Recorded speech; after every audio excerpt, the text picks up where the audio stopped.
Moon भाई TV पेश करते हैं 10 लाशौरी रवैये जो दूसरों को आपको नजरअंदाज करने पर मजबूर करते हैं। क्या लोग आपको नजरअंदाज करते हैं? शायद आपको इतनी संजीदगी से नहीं लेते जैसा कि आप समाजी तरतीबत में चाहते हैं। अगर आप मुत्तफिक नहीं हैं, मायूसी में अपना सर हिलाते हैं, तो यकीन दिलाएं कि आप उन एहसासात और ख्यालात का सामना करने वाले अकेले नहीं हैं। और जबकि बातचीत में हिस्सा डालने की कोशिश करना मायूस कुन हो सकता है, सिर्फ खाली नजरों से मिलने या मुकम्मल तौर पर साफ करने के लिए। ये मुमकिन है कि आप कुछ लाशौरी आदात में मशगूल हैं जो दूसरों की तरफ से इन रद्द अमल का बाइस बन रही हैं। इस वीडियो में हम इस तरह के 10 रवैयों पर रोशनी डालते हैं और इस बात को यकीनी बनाने के लिए मददगार तजावीज़ पेश करते हैं कि आपको ऊंची आवाज में और साफ सुना जा रहा है। आइए इस तक पहुंची। 1. मनफी जिस्मानी ज़बान। गैर ज़बानी मुवासलत बड़ी मिक़दार में बोलती है जो अक्सर हमारे बोले गए अल्फाज को छा जाती है और नज़रअंदाज किए जाने की एक आम वजह गैर इरादी तौर पर मनफी जिस्मानी ज़बान जाहिर करना है। जब आप बंद इशारों की नुमाइश करते हैं, जैसे बाजुओं को क्रॉस करना, आंख से मिलने से गुरेज करना, तनाव और झुकाव का मुजाहरा करना, ये एक पैगाम भेजता है कि आप नाकाबिल रसाई या गैर मुंसलिक है। ये दूसरों को आपको बर्खास्त करने या आपकी मौजूदगी को नज़रअंदाज करने का बाइस बन सकता है, क्योंकि वो ये समझ सकते हैं कि आप गुफ्तगू में हिस्सा लेने या ताउन करने में दिलचस्पी नहीं रखते। इस वजह से ये ज़रूरी है कि आप अपनी बॉडी लैंग्वेज से आगाह रहें और बेहतर मुवासलात और बाहमी रवाबित को फ़रोग़ देने के लिए खिले और खुश आइंद इशारों को पेश करने की कोशिश करें। 2. कमज़ोर या डरपोक आवाज़।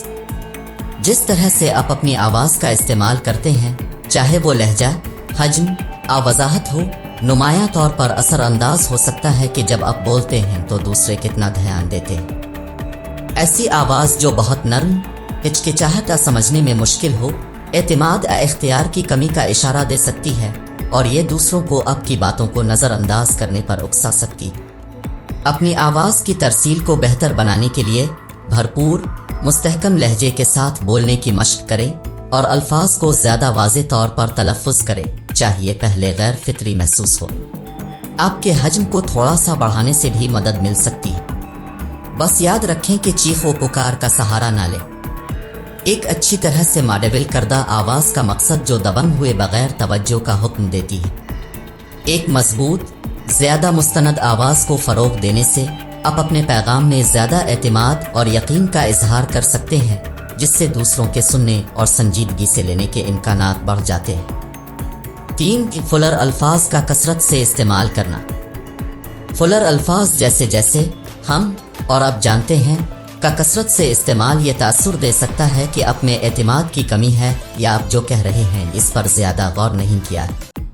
इसके नतीजे में लोग ये फ़र्ज़ कर सकते हैं कि आपके पास ताउन करने के लिए कोई कीमती बसीरत नहीं है और आप जो कहना चाहते हैं इसे नज़रअंदाज करना शुरू कर सकते हैं। अगरचे फुलर अल्फाज को मुकम्मल तौर पर ख़त्म करना हमेशा मुमकिन नहीं हो सकता, आपको उनके इस्तेमाल को कम करने की कोशिश करनी चाहिए। ज़्यादा जानबूझकर और सोच समझकर बोलने की कोशिश करें। अपने अल्फाज का इंतखाब एहतियात से करें। फुलर अल्फाज के इस्तेमाल को कम से कम करके आप अपनी बातचीत की वजाहत और तासीर को बढ़ाते हैं, इसके सुनने और संजीदगी से लिए जाने के इम्कानात को दोबारा बढ़ाते हैं। 4. मुसलसल मुदाखलत करना। अगर आप दूसरों को सुनने पर अपनी आवाज़ को तरजीह देने का रुझान रखते हैं, तो इस रवैये के नतीजे में लोग आपको नज़रअंदाज कर सकते हैं। आप देखते हैं किसी के बोलने के दौरान मुसलसल मुदाखलत करके और इसे काट कर आप ये पैगाम देते हैं कि आप उनके ख्यालात आरा की कदर नहीं करते। ये ज़रूरी है कि लोगों को अपने इजहार के लिए जगह की इजाज़त दी जाए और उनके कहने में दिलचस्पी जाहिर की जाए। बामानी फॉलो अप सवालात पूछें और उन्हें बताएं कि उनके ख्यालात और एहसासात की कदर और तारीफ की जाती है। आपकी सुनने की महारत को इज्जत देने से आप मजबूत रवाबित को फ़रोग़ दे सकते हैं और नज़रअंदाज किए जाने के इम्कानात को कम कर सकते हैं। 5. गुफ्तगू में कुछ हिस्सा ना डालना। ये मुमकिन है कि लोग आपको नज़रअंदाज करें क्योंकि शायद आप एक पुरकशिश गुफ्तगू करने वाले नहीं हैं। अगर आपका तबादला बुनियादी तौर पर छोटी छोटी बातों के गिर्द घूमता है, आप शाज़ व नादिर ही अपने बारे में बात करते हैं, تو یہ دوسروں کو آپ کے ساتھ تعلق برقرار رکھنے کی خواہش سے حوصلہ شکنی کر سکتا ہے۔ اس متحرک کو تبدیل کرنے اور لوگوں کی توجہ حاصل کرنے کے اپنے امکانات کو بڑھانے کے لیے اپنی گفتگو کی مہارتوں کا جائزہ لینے کے لیے تھوڑا وقت نکالیں۔ غور کریں کہ کیا آپ واقعی بدلے میں کوئی معنی خیز چیز پیش کر رہے ہیں۔ اس طرح آپ ایڈجسٹمنٹ کر سکتے ہیں اور دوسروں کے ساتھ گہری سطح پر جڑنے کی اپنی صلاحیت کو بہتر بنا سکتے ہیں۔ 6. ضرورت سے زیادہ شیخی مارنا۔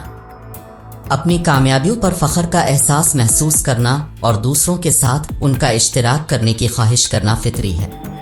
تاہم اپنے بارے میں مسلسل فخر کرنا آپ اور دوسرے لوگوں کے درمیان تفریق پیدا کرنے کی صلاحیت رکھتا ہے۔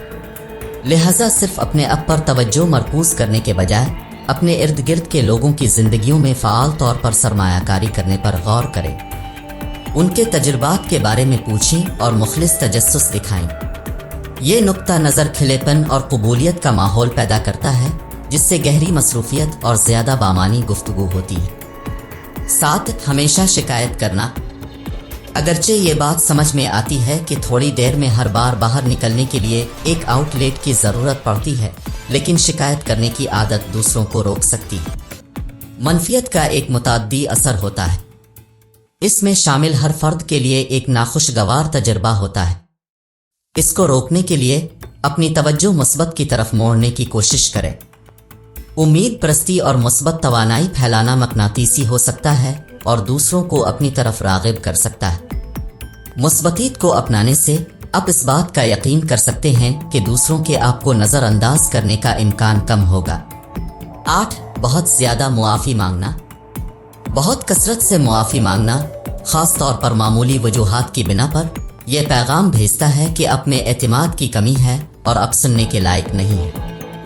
جب آپ بولنے سے پہلے ہی ضرورت سے زیادہ معافی مانگتے ہیں تو یہ کمزوری کا احساس پیدا کرتا ہے۔ جیسے جملے: آپ کو پریشان کرنے کے لیے معذرت، اگر یہ احمقانہ لگتا ہے تو مجھے افسوس ہے۔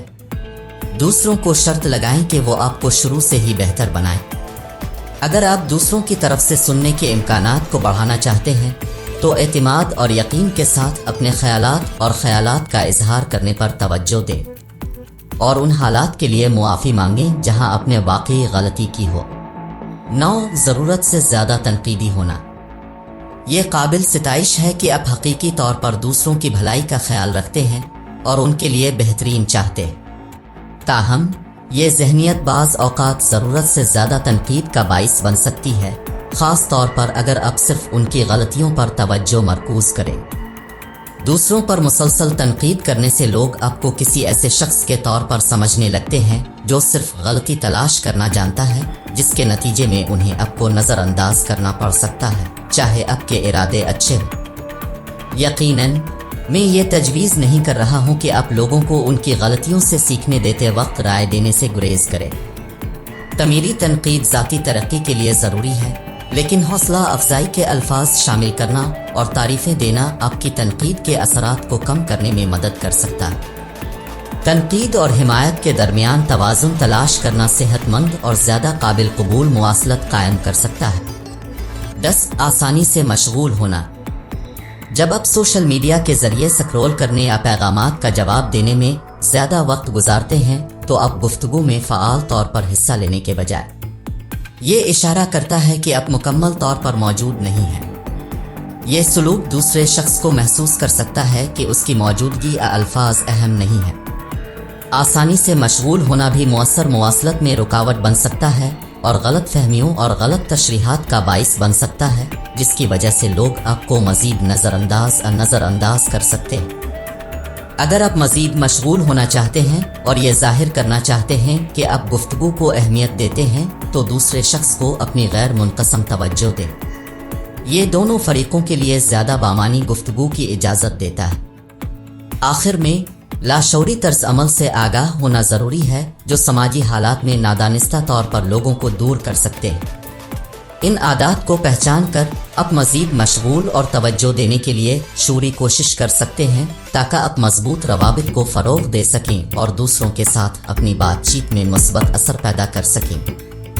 अगर आपको ये वीडियो कारआमद लगी तो उसे अंगूठा दें और अपने दोस्तों के साथ इसका इश्तिराक करें ताकि हम उसे बनाते रहें। इस तरह की मज़ीद वीडियोस के लिए सब्सक्राइब का बटन दबाएं और नोटिफिकेशन बेल पर क्लिक करना ना भूलें। इसके अलावा हमारी दीगर वीडियोस को भी ज़रूर देखें। देखने के लिए शुक्रिया।